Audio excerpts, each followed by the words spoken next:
Nigeria records post-harvest losses and wastages annually in the agricultural sector due to limited processing and preservation capacity. This results in high food prices and food importation, with its attendant effects on the nation's foreign reserves. To enable Nigerians optimize the benefits from the country's vast agricultural products such as cassava, oil palm, rice, tomatoes, and others, the Bank of Industry has launched a 5 billion naira cottage agro-processing fund, the CAP Fund. Customers can access the fund to establish plans to process our various agro-produce into food products or intermediate raw materials for industries at a single-digit interest rate of 9% per annum. For more information on the CAP Fund, please visit www.boinigeria.com/capfund. Bank of Industry, developing Nigeria's agro-processing industry through the CAP Fund. Since the Enugu State SME Board plays a major role in the SME subsector in Enugu, we spoke with a special advisor to the Enugu State Governor on SMEs, Mr. Anayo Agu.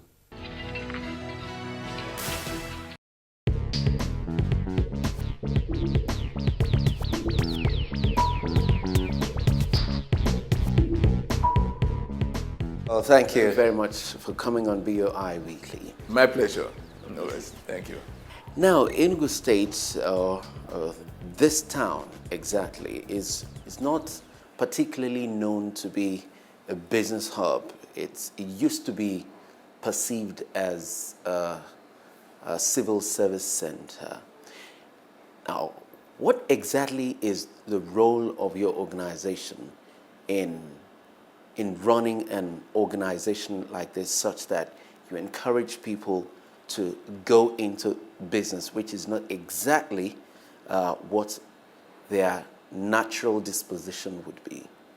The impression that Enugu State is a civil service state, I think, is a carryover from the 60s, when Enugu State was the capital of the Eastern region.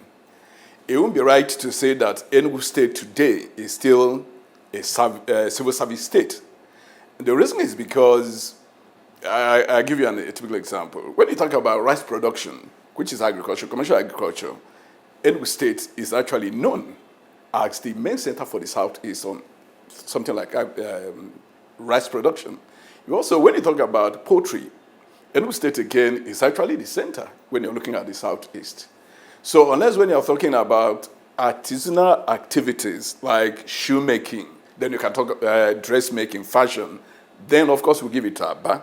Then when you talk about active trading, again, Onitsha is the hub. And when you talk about cottage production, especially particular reference to automobile, you give it in Nnewi. But if you talk about generally micro-entrepreneurship, Enugu State gradually actually has become the hub. Again, when you consider the fact, for instance, at 9 Mile there, you have the largest plant for NBL in Enugu State. And you look at also NBL, Nigerian Brewery Industry, has the largest plant, as a matter of fact, in the country, and also intending to build the largest plant outside their headquarters, also as a plan for the expansion of farmer breweries. Now, what are we doing about encouraging entrepreneurship here? We have two major programs, funding programs. But incidentally, from my background and my conviction, I always say that money is in the middle. If you talk about entrepreneurship or entrepreneurship development, there are three things that you actually look at. You look at the mission of entrepreneurship, you look at the money, then look at the market. So, but most people will always say, what is holding me back is money.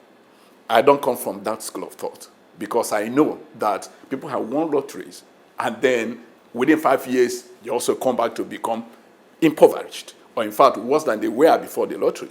So money is not always the issue. For me, once you talk about entrepreneurship, you're actually talking about the mindset, because the psychology of entrepreneurship is actually more than 80% of the game.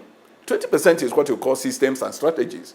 And until you get this mission, the mindset right, money won't do you any good. Now, between you and BOI, I believe that you have X amount of money that you want to have given out to businesses in X amount of time.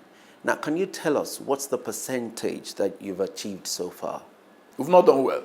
If I just like me to be very blunt, we've not done well. Not done well because we've not done 50% of our capacity for 1 year. 50% of it is that out of 1 billion, by now we ought to have given out 500 million, and we have not. If I said it is because people have not been able to fulfill our requirements or meet our requirements, then what I'm also admitting by that process is that I've not been able to help them enough.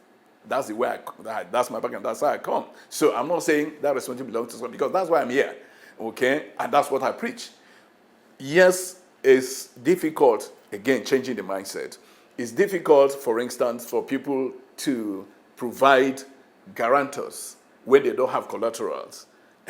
If you throw it open and said, don't give me collaterals, don't give me guarantors, I can do 1 billion in 1 month. But that's where the problem is. And if we say, give me no collaterals, give me no guarantors, and of course, you know you're dashing people money. Okay? So it's part of the problem. But also, before we even get there, again, the mission issue. Most people start out not formless.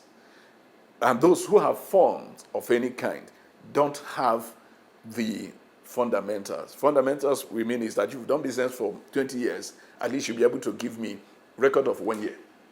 Okay?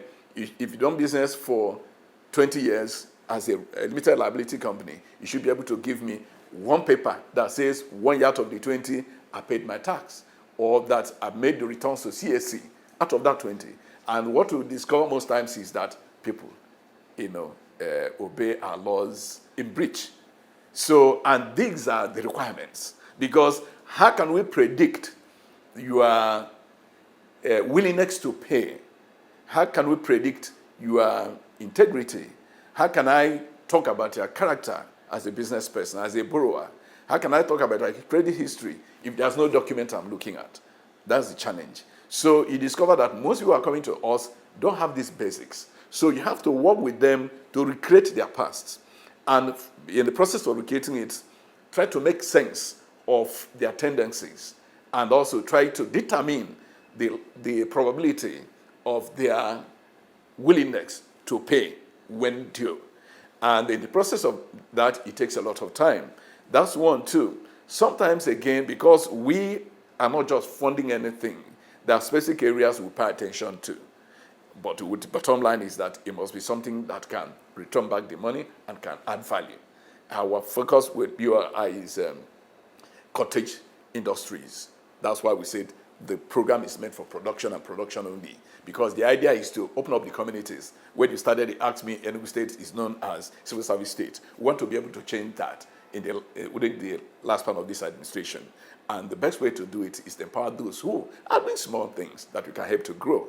And also, those who want to start something new, but start it in industry we recognize as great industries. Most things you can do in agriculture would be money spinner. Most things you can do there. But again, it takes time, because a lot of the time people are just looking at what can give them a quick turnover, which is buy and sell. Buy and sell. And most things you buy and sell are imported.